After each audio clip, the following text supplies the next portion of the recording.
Mañana se registró una explosión de gas propano en el interior de un negocio ubicado en la Barceñita, zona 3 de Villanueva. El hecho se dio en la Séptima Avenida y Séptima Calle. Los bomberos municipales departamentales dieron a conocer sobre la explosión y la Policía Municipal de Tránsito cerró el paso vehicular. Del incidente se reportaron 2 personas heridas. Ahí tiene las imágenes.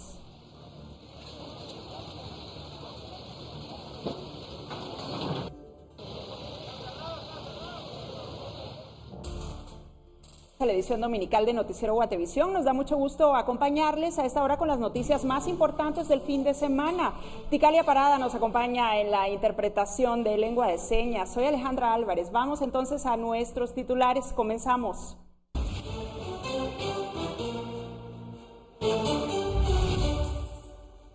Se registra un nuevo derrumbe en el libramiento de Chimaltenango. La ruta al occidente del país quedó bloqueada por varias horas.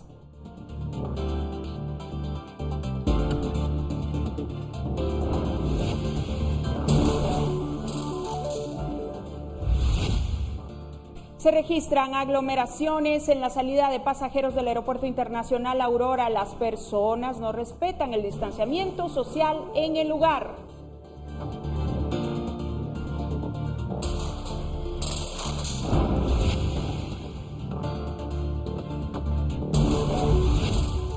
Y mientras tanto, otras personas acudieron a los cementerios para llevar flores y adornos a tumbas de seres queridos en el fin de semana previo al Día de Todos los Santos.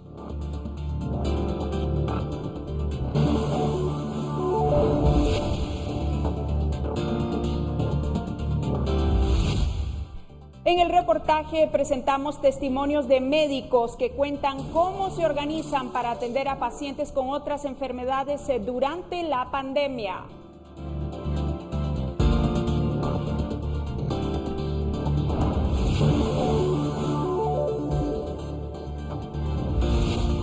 En la entrevista, aprender de los aciertos y errores en el manejo de la pandemia es fundamental, dice Zulma Calderón, defensora de la salud.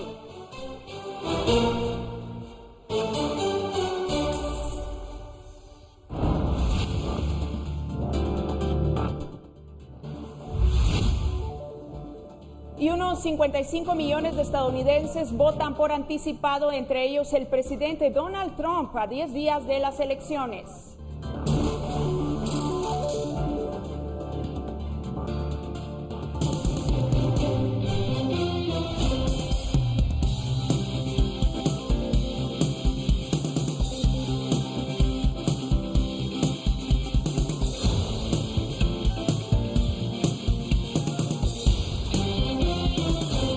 Iniciamos con lo más importante. Les cuento que un hecho armado se registró esta tarde en la 9ª calle y 17 avenida de la zona 14. Un presunto delincuente se enfrentó a tiros con agentes de la Policía Nacional Civil y murió en el lugar. Se cree que minutos antes intentó robar una motocicleta. Bomberos municipales llegaron también al punto del incidente, pero la persona ya había fallecido. Los agentes de la Policía Nacional iniciaron una persecución en los alrededores para dar con otro supuesto delincuente. Entre matorrales, los agentes buscaron sin éxito.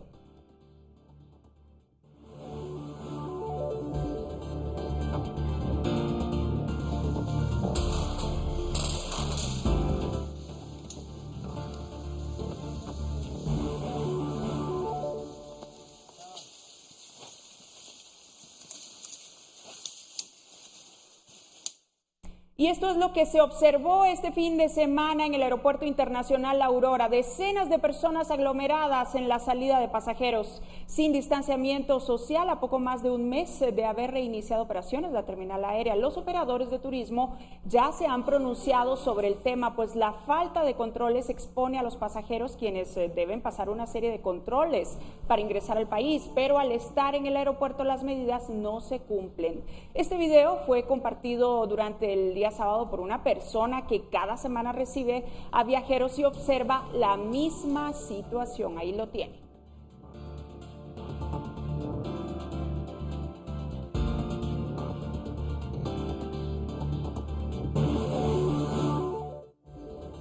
Vamos ahora a contarle que durante este fin de semana se registró un nuevo derrumbe en el libramiento de Chimaltenango. El paso hacia occidente se mantuvo bloqueado por el derrumbe sobre el kilómetro 61 de la ruta en mención. Este derrumbe bloqueó todos los carriles que conducen hacia el occidente del país, por lo que el paso quedó bloqueado.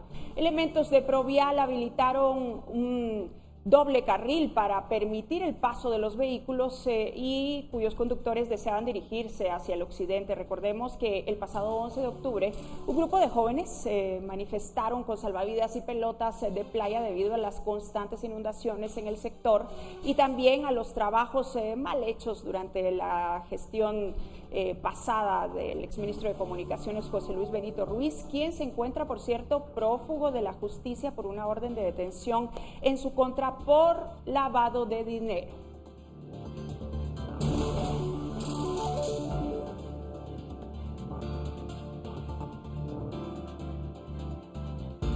Y autoridades de gobierno advierten a pilotos que utilizan la ruta interamericana entre la frontera con México y Huehuetenango, pues extremar medidas de seguridad, ya que se registran varios derrumbes que en algunos casos obligan al cierre de las carreteras por varias horas.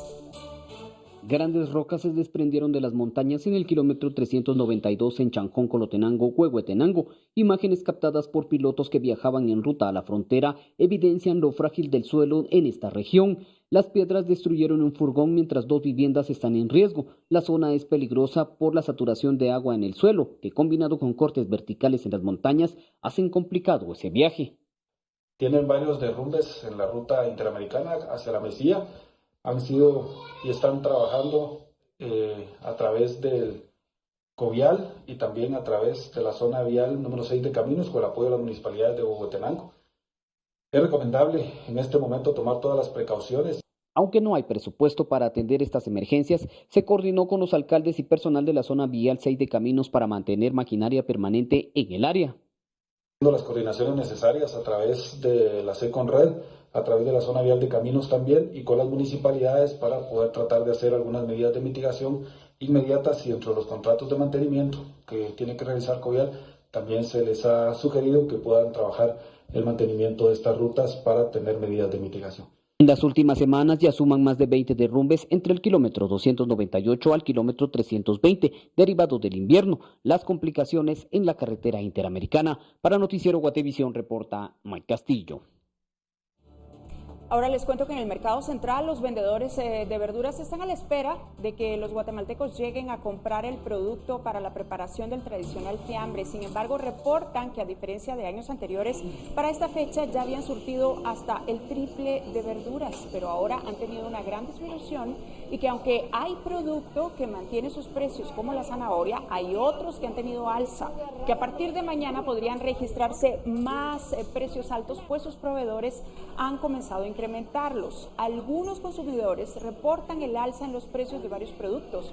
Otros incluso han mencionado que no podrán preparar el fiambre este año debido a los efectos que ha dejado la pandemia en su economía. Así que por favor tómelo en cuenta.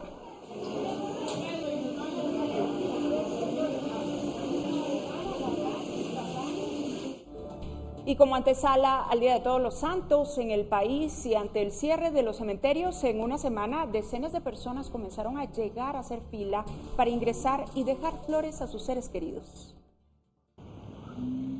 Con flores en mano e incluso lápidas, los visitantes hacen cola intentando entrar al cementerio general en la zona 3 de la capital, luego que estuviese cerrado por 7 meses. Esto ante la llegada del Día de Todos los Santos y el cierre del Camposanto el próximo 31 de octubre, 1 y 2 de noviembre. Según las autoridades del cementerio, esperan que esta semana la afluencia se incremente. Día a día han ingresado como un total de 700 a 1000 personas de lo que viene ya de la apertura.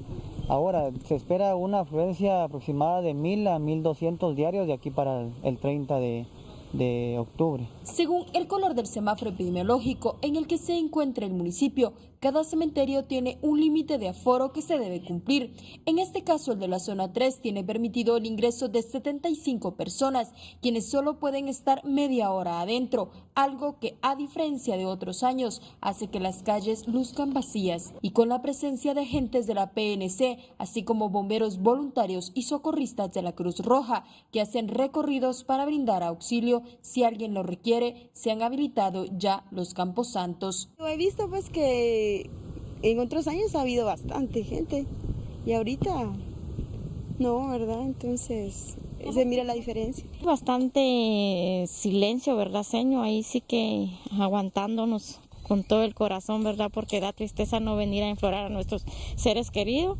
y ahí sí que logrando la oportunidad, ya que dicen que el 1 y el 2 pues no estará abierto, ¿verdad? Entonces estamos logrando el día de hoy, ¿verdad? A enflorar a los seres queridos que amamos mucho. Mientras que los vendedores de flores han reportado una disminución en sus ventas en comparación de años anteriores. Como otros años, no, Dios me guarde, eso está resiliencia. Como nosotros hemos vendido todos los años, olvídese, señor. Ay, Dios, aquí estamos centaveando. Pero Dios, en que sea para los frijolitos, nos está dando, ¿verdad? Entonces, esperamos a la gente, ¿verdad? Que vengan a adornar a sus difuntos, ¿verdad? Porque ya que tienen oportunidad, porque va a estar cerrado otra vez. Con imágenes de Miriam Figueroa, reportó para Noticiero Guatevisión, Andrea Domínguez. Y mientras tanto, poca afluencia de personas se observaba en el Cementerio General de Chichicastenango, Quiché, el cual es reconocido a nivel mundial, como ustedes saben, por su colorido en las tumbas, y es el destino de cientos de turistas nacionales e internacionales que lo visitan en estas fechas.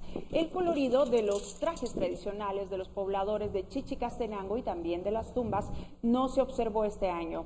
Basilio Calel, concejal primero, informó que ya se emitió el acuerdo municipal en donde se suspenden todas las actividades en celebración al Día de Todos los Santos, una fecha muy importante cada año, pues se programan conciertos musicales y otras actividades, pero todo se suspendió para evitar contagios de la COVID-19. Expresó que no se permitirán vendedores de flores en el ingreso al cementerio, el cual estará cerrado el 31 de octubre, así como el 1 y 2 de noviembre.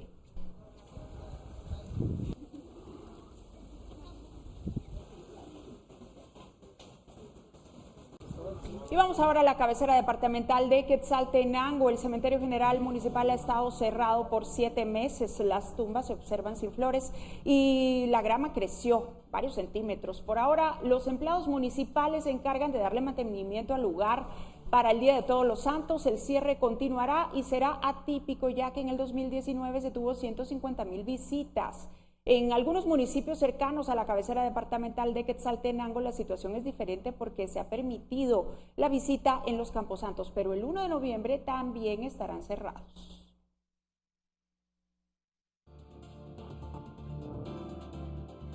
Bueno, y tenemos más sobre el tema porque la conmemoración precisamente del Día de Todos los Santos ha sido atípica en Escuintla, el cementerio general de esta localidad que tiene 100 años de haber sido construido en una extensión de terreno de 20 manzanas, fue visitado por pocas personas este fin de semana, recordemos, pese a ser el último que permanecerá abierto. Se puede observar algunas familias que llevaban flores para adornar las tumbas de seres queridos, mientras que otros se dieron a la tarea de pintarlas. Las acciones implementadas para evitar la propagación del coronavirus han limitado todo lo que por tradición se venía realizando para estas fechas. La colocación de juegos mecánicos y ventas de comida no figuraron en las periferias de este camposanto.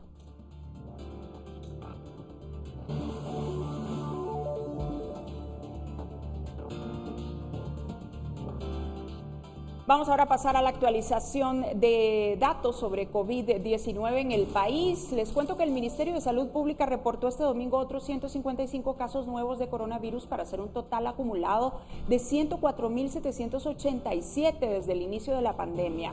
En las últimas horas se confirma la muerte de 35 pacientes más, con lo que la cifra en todo el país es de 3,644 decesos. La cantidad de casos recuperados estimados es de 94,217. Y finalmente, los casos activos estimados son de 6.926 y se efectuaron 981 pruebas en las últimas horas para detectar posibles contagios del COVID-19. Esta actualización corresponde al 24 de octubre de las 0 a las 23:59 horas.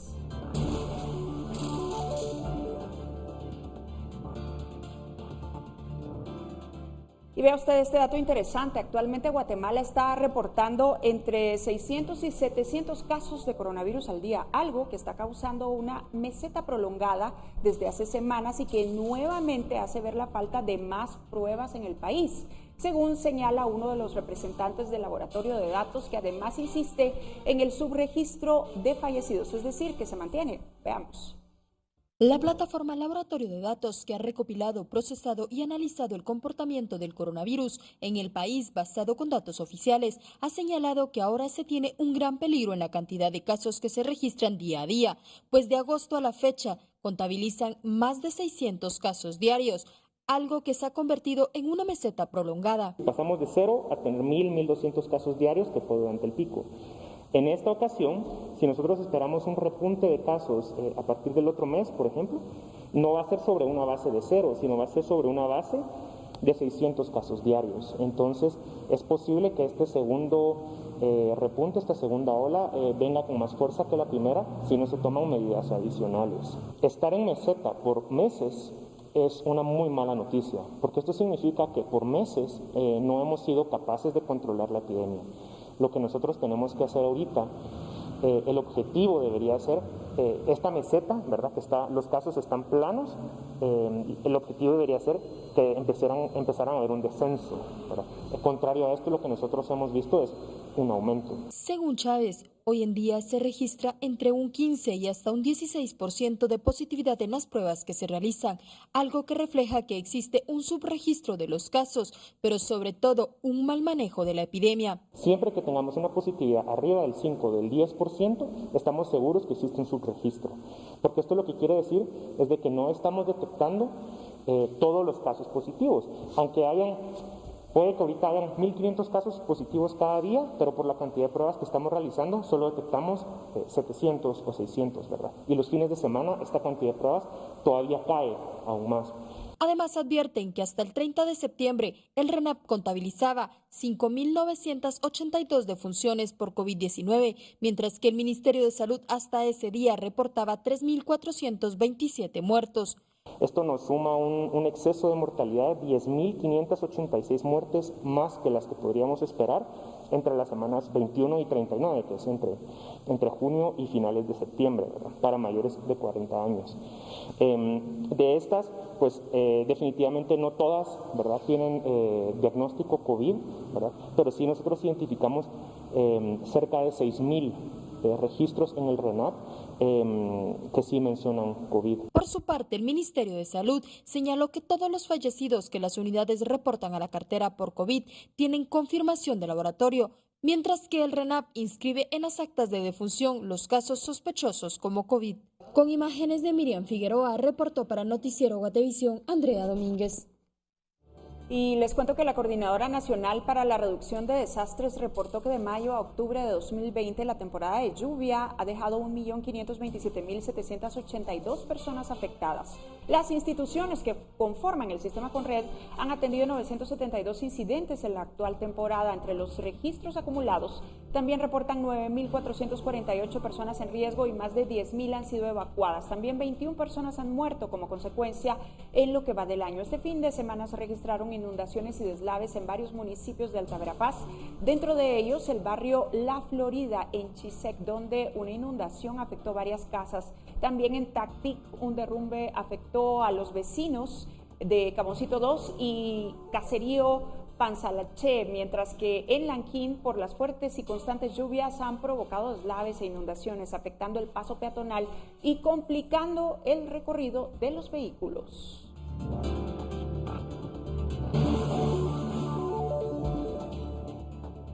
Por otro lado, las autoridades del INSIBUME y la CONRED, con el personal de la Unidad de Prevención de Volcanes, realizaron un recorrido por comunidades aledañas al volcán Pacaya, así como la verificación de avances de 2 flujos de lava que, según lo que se reportó por las autoridades, estos se originan de una fisura en la parte media del volcán que se desplaza en dirección suroeste con una longitud aproximada de 1 kilómetro, pero según se señala es una actividad regular para un volcán de tipo estromboliano, y aunque sea normal, según dicen los expertos, estas imágenes captadas por el INSIBUME y CONRED nos muestran el avance de la lava. Unas imágenes espectaculares, sin duda.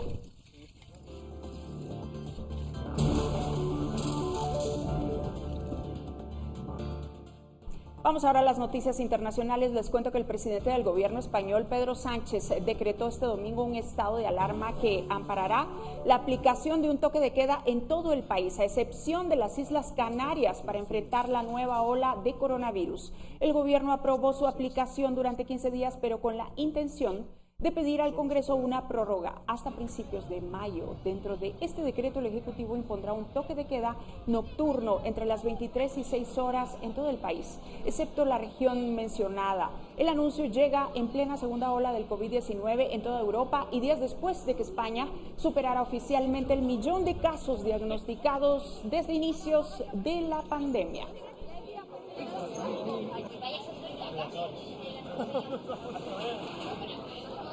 Siempre en noticias internacionales les cuento que Alemania ya registra más de 10.000 muertos por COVID-19. El país europeo superó el umbral simbólico, lo que llevó a la canciller Angela Merkel a pedir a sus conciudadanos quedarse en casa lo más posible para frenar los contagios. Merkel indicó que no están indefensos frente al virus y que sus acciones determinarán la fuerza y velocidad a la que se esparza el virus. Recalcó que lo imperativo para todos es reducir el contacto y ver a menos gente. Alemania, que hasta ahora había sorteado con buen balance la pandemia, registra desde hace semanas, como el resto de Europa, un fuerte aumento de los contagios de coronavirus.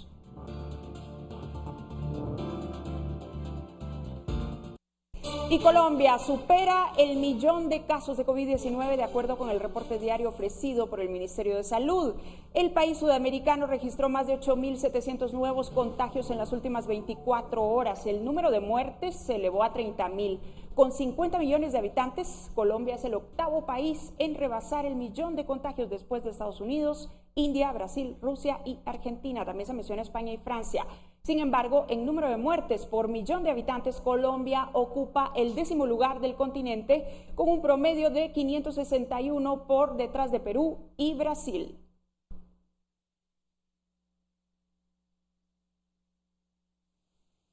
Noche de última hora, los chilenos aprobaron este domingo por un 78,20% derogar la constitución legada de la dictadura de Augusto Pinochet para redactar una nueva Carta Magna después de 30 años de democracia. Escrutado el 86,95% de las mesas, un 78,20% de los votantes optaron por la opción apruebo al cambio de constitución, mientras que un 21,8% apoyó la alternativa del rechazo. De acuerdo a los resultados oficiales del servicio electoral, la participación de la jornada en tanto alcanzó el 43%, equivalente a 6,4 millones de votantes.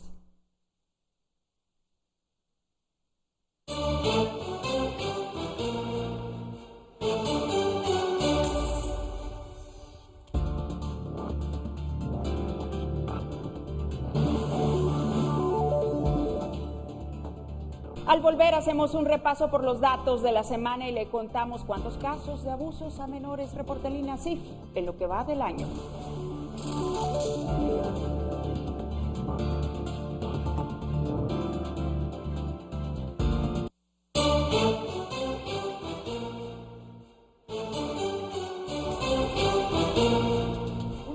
De Prensa Libre esta semana nos hace reflexionar nuevamente sobre la situación de la niñez en Guatemala y recoge datos del INASIF en los que se reportan más de 3.090 niños y adolescentes evaluados por delitos sexuales este año. ¿Se imaginan? Datos graves. Pues de este total, unos 200 casos son de menores de entre 1 y 4 años y otros 400 de los 5 y los 9 años. El resto de casos corresponden a niños entre los 10 y 14 años y adolescentes entre los 15 y los 19. De este total también, más del 89% corresponde a mujeres y el resto, que supera el 10%, se trata de hombres. Estos son los casos que llegaron al INASIF. ¿Se imaginan cuántos casos permanecen sin ser denunciados en el país? Urge entonces hacer conciencia sobre la protección a la niñez en Guatemala. Y fíjese, hablando de abusos contra menores, este sábado el Ministerio Público informó de la localización de una adolescente de 15 años que era explotada en Esquipulas, Chiquimula. La joven tenía activa una alerta Alba Kenneth y fue rescatada de donde se encontraba. Y según la información publicada por el Ministerio Público, llevada a un hogar para su protección. Este domingo en conferencia de prensa se informó también del rescate de 2 mujeres más.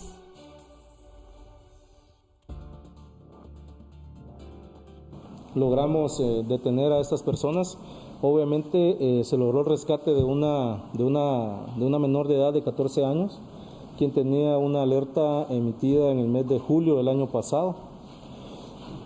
Se encontró una serie de indicios importantes, digitales, contables, que son vitales para el proceso de investigación que se va a continuar para poder determinar si tenemos más casos vinculados a estas personas aprendidas, y asimismo pues hice una pequeña relación de cómo opera el grupo criminal captando a varias de sus víctimas en la República de Honduras, pues son traídas acá a Guatemala, específicamente al departamento de Chiquimula, para ser explotadas sexualmente.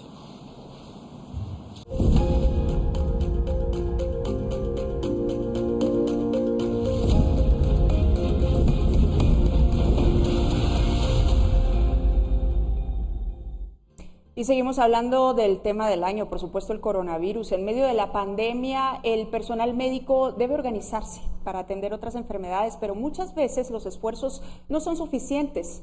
Ana Lucía Ola, Erika Ávila y María René Gaitán nos presentan un reportaje sobre el tema. La pandemia de coronavirus tiene mayor incidencia departamental con la apertura gradual en el país. Los centros y puestos de salud son clave para contener el virus.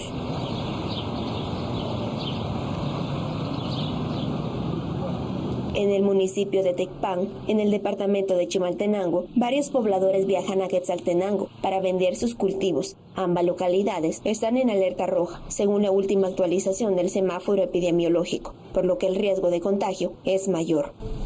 Mascarilla, distanciamiento, lavado de manos. Son simples que la gente no lo cree. ¿Por qué distanciamiento? En un velorio me contagiaron a 15 personas. ¿Reciente? No, en uno de esos focos. No, velorios no. ¿Y qué me respondieron? Pues usted no tiene sentimiento, por eso que no quieren que sean velorios y que la familia. No, es que se contagien. Entonces no me hicieron caso, 15 personas positivas en un velorio. Con una población que llega casi a los 6,000 habitantes, en el municipio de San Juan Comalapa, el servicio estaba concentrado principalmente en niños menores de 5 años y mujeres embarazadas. Pero ahora se han sumado casos de COVID-19, por lo que el personal de salud realiza visitas a las casas, haciendo uso de todo el equipo de protección. Como la aldea es grande, entonces tenemos otro centro de convergencia, que cubre los sectores. Aquí hay 7 sectores. Entonces hay un centro de convergencia en el sector 6, donde hay otra compañera auxiliar. También cubre los sectores que están un poco más lejanos. Ella está solita y nosotros aquí estamos solitos, pero sí no nos damos abasto, porque sí es mucha la gente que tenemos. Los contagios se han incrementado en esa región, en más de 30 comunidades de San Juan Comalapa, y en la mitad de ellas se han reportado casos positivos. El personal ha tenido que multiplicar esfuerzos para no descuidar consultas y supervisión de quienes están aislados o en cuarentena por coronavirus. Los que sí salimos a hacer visitas y a estar frente a los casos positivos o búsqueda de casos, somos 10, que somos del equipo técnico. ¿Y son suficientes para hacer esa búsqueda? No somos suficientes, pero igual no podemos exponer a más gente para ese fin. Quienes se encuentran en la primera línea de combate han trabajado sin parar y la fatiga es evidente. a pesar de haberse contratado 130 personas más para centros y puestos de salud, pero esto no es suficiente. El recurso humano, recuérdense que también se fatiga, ¿verdad? Ya tenemos tiempo de estar en el periodo de la pandemia, en el cual hemos trabajado día y noche. El recurso se ha fatigado y hemos tratado de darle un poquito más de apoyo contratando más personal que está distribuyéndose en la red, toda la red de servicios para poder apoyar a nuestros recursos. La demanda de atención en el departamento ha descendido en un 30%, lo cual afecta las coberturas a las personas con otros padecimientos, vacunación y control prenatal. La emergencia de coronavirus ha evidenciado la falta de recurso humano, pero aún así batallan para enfrentar la pandemia.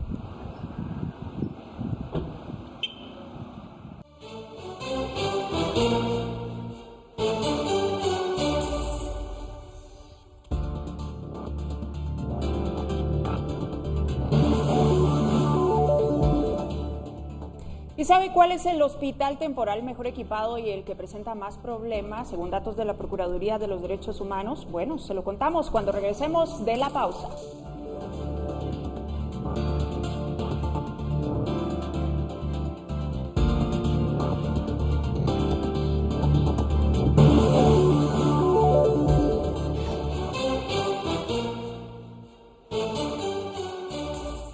Estabilidad laboral al personal de salud, garantizar el acceso de la población a pruebas para detectar la COVID-19 y mejorar la recopilación de los datos sobre el número de contagios en Guatemala son algunas de las recomendaciones que la Procuraduría de los Derechos Humanos realiza al Ministerio de Salud para mejorar la atención a la pandemia en lo que queda del año y el inicio del 2021. Este es el resumen de la entrevista realizada durante la semana. ¿Qué balance hacemos de la red hospitalaria nacional para terminar el año?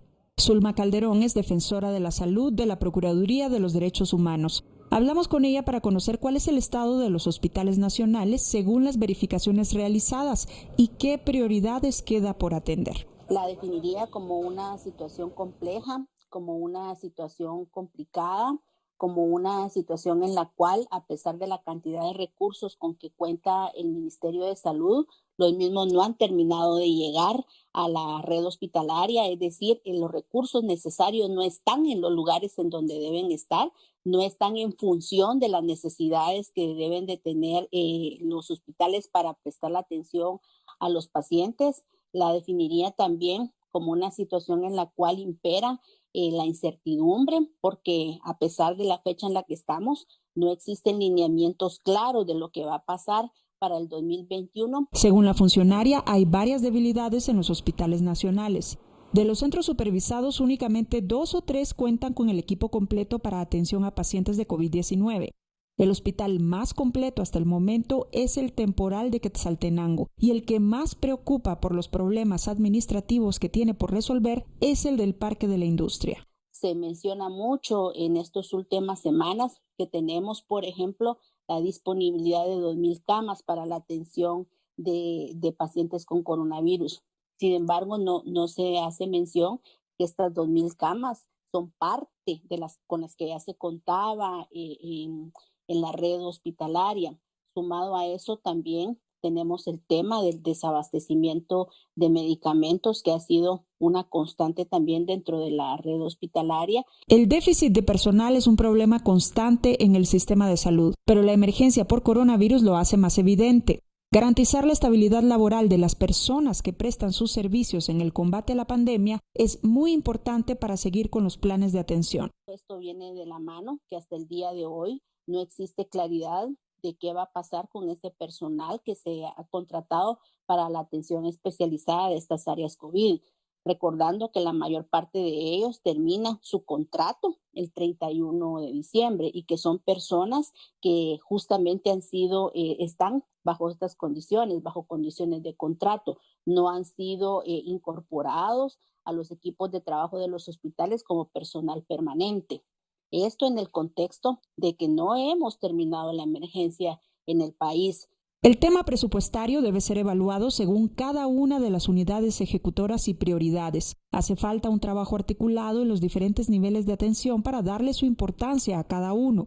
Sumado a ello, la debilidad de los datos es una constante. La inclusión de indicadores que de alguna forma han sido a conveniencia del mismo Estado de Guatemala, la forma como se han manejado los conceptos y se han cambiado los conceptos de casos, cómo se ha manejado la alerta por semáforo y que no coincide con lo que vemos en la realidad. Y el acceso a pruebas debe ser garantizado por el Ministerio de Salud Pública. El acceso a las pruebas diagnósticas, tanto rápidas como de PCR, a través de los sistemas del Sistema Nacional de Salud, no se ha facilitado. Si bien es cierto, se han dado algunos avances que han hecho que el acceso llegue a algunos lugares, no se ha garantizado al 100% de la población.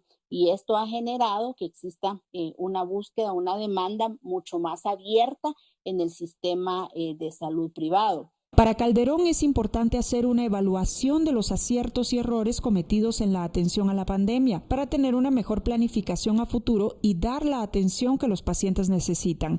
En escenarios tan complicados como los registrados este año, el trabajo debe ser conjunto y de mucho aprendizaje y responsabilidad. Este fin de semana seguimos con lluvias. Vamos a ver qué nos cuenta Pamela Valdés sobre las temperaturas para las próximas horas. Muy buenas noches, Alejandra, qué gusto saludarte. Es momento de compartir con toda nuestra audiencia las condiciones del clima para esta noche y de mañana para que ustedes lo puedan tomar en consideración. Entramos de lleno con información. Para esta noche se esperan condiciones de cielos parcialmente nublados en la mayor parte del territorio nacional, sin descartar la probabilidad que se presenten algunas lloviznas o lluvias de moderadas a severas acompañadas de actividad eléctrica, especialmente sobre la franja transversal del norte. Como puede observar en pantalla, estas son las condiciones de mañana. Tendremos condiciones de cielos parcialmente nublado para el norte, el departamento de Petén, las Verapaces en el departamento de Izabal, en la región oriental y los departamentos ubicados en la costa sur. Por otra parte, se estarán presentando lloviznas o lluvias de moderadas o severas para la meseta central, incluida la ciudad capital y en el occidente de nuestro país. Y las condiciones a continuación en los próximos días, específicamente en la ciudad capital, esperamos para el lunes, inicio de una semana, totalmente nublado la mayor parte del periodo con probabilidad de lloviznas o lluvias de moderadas a severas. Para el martes esperamos actividad eléctrica y para el miércoles a la mitad de la semana condiciones de cielos parcialmente nublados y las temperaturas máximas se estarán registrando entre los 25 y 26 grados centígrados. Y por último le damos a conocer la salida del sol y lo esperamos mañana a las 5:55 de la mañana y se ocultará a las 5:39 de la tarde. Hasta aquí yo con la información del clima. Regreso contigo, Alejandra.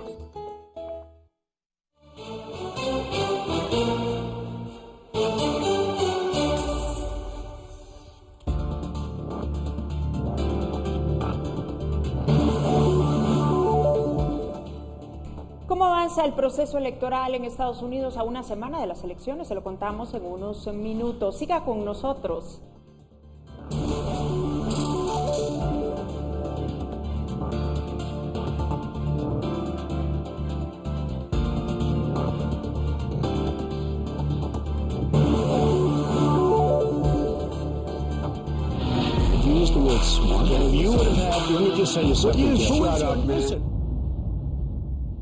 Bien, les cuento que unos 55 millones de estadounidenses han votado por anticipado, entre ellos el presidente Donald Trump. Donald Trump ya emitió su voto.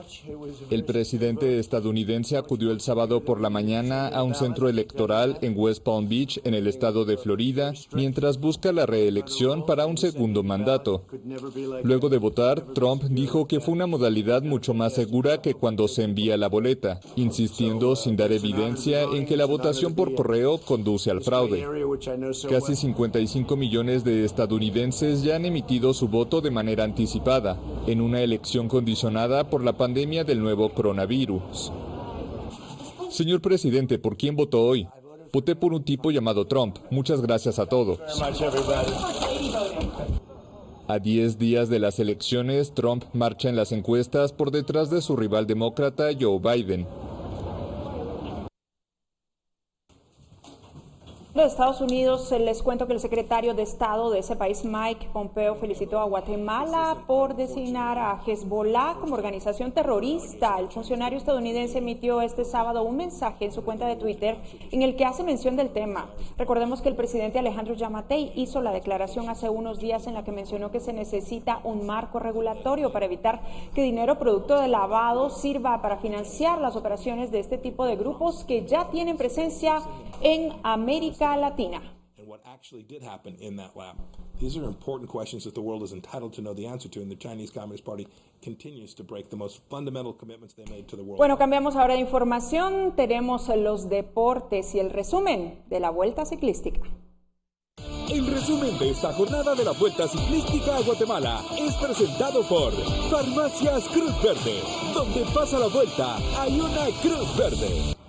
Hoy se corrió la tercera etapa de la Vuelta a Guatemala entre la ciudad de Guatemala y Coatepeque. Una etapa en la que Roberto González volvió a quedarse con el suéter de líder. Un día más el panameño tendrá el maillot amarillo, pero tenemos que mencionar especialmente al guatemalteco Brian Ríos, que se quedó con 3 metas volantes. Primero, agradecido con Dios que nos tiene acá terminando una etapa más, y pues agradecido con los patrocinadores, Asociación de Ciclismo del Quiché, India Quiché y sus copatrocinadores, porque sin ellos no pudiéramos estar acá. Pues realmente como equipo traemos otra visión a esta Vuelta a Guatemala, pero pues en el camino se nos han venido dando las metas volantes, y pues creo de que ahora, siendo portadores del chaleco, pues lo vamos a defender de la mejor manera. Muchas gracias. Nos está costando agarrar ritmo después de tanto tiempo sin competir, pero seguimos muy motivados. Sabemos que la vuelta apenas está comenzando. Mañana pues una contrarreloj bastante larga, donde tenemos la confianza de que haremos una buena contrarreloj, y se vienen las etapas de alta montaña, donde nos defendemos bastante bien. Tenemos la confianza de que iremos día a día agarrando forma y pues estar siempre en la pelea. Seguimos en la lucha y no bajaremos la guardia hasta que esto termine. Vienen las etapas donde nos tenemos más confianza y esperamos estar ahí al 100% y darles espectáculo a la gente, que sabemos que eso esperan del equipo de Corabaño. La falta de Walter Escobar pues para nosotros ha sido bastante complicado. Es uno de los corredores más fuertes del equipo, siempre ha sido una pieza muy importante en todos los años, y pues estar sin él pues nos ha hecho mucha falta, pero no podemos decir también que es por eso que hemos cedido el tiempo, lo que hemos perdido. Seguimos en la batalla y seguiremos hasta que se llegue en el último kilómetro. Mañana es el día de la contrarreloj, una etapa en la que el equipo de Corabaños, el vigente campeón, podría dar la sorpresa. Toda esta información la tendremos en todas las plataformas de Guatevisión y también de Prensa Libre. El resumen de esta jornada de la Vuelta Ciclística a Guatemala fue presentado por Farmacias Cruz Verde. Donde pasa la vuelta, hay una Cruz Verde.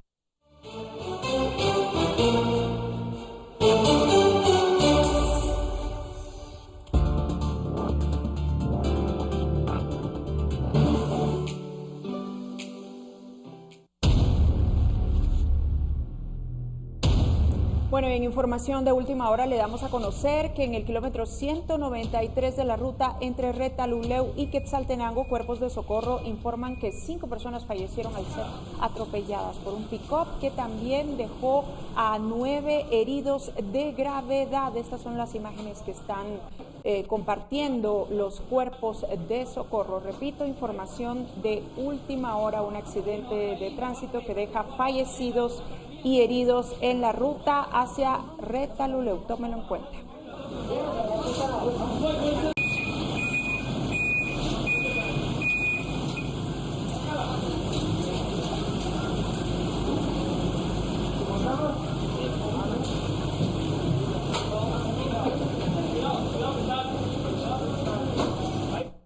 Bueno, ya casi nos vamos, pero antes, la semana pasada acabó con la incautación de 122 millones de quetzales que resultaron ser, según se supo al comienzo de esta, del exministro de Comunicaciones José Luis Benito. Antes que él, varios exfuncionarios se han enfrentado a la justicia.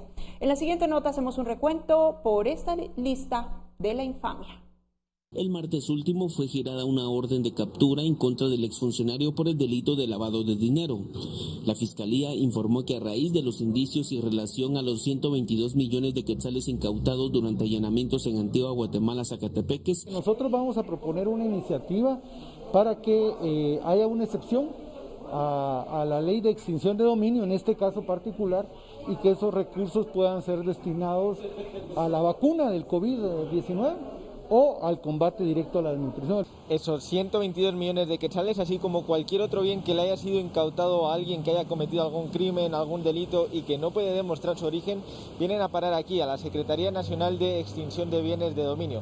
Sin embargo, no es la Senavet quien se los queda, sino que estos pasan a formar parte de instituciones tanto de justicia como de seguridad. Es la entidad encargada por ley para la administración de los bienes que están en primera instancia en un proceso de extinción a favor del Estado. Lo motiva es abatir al crimen organizado.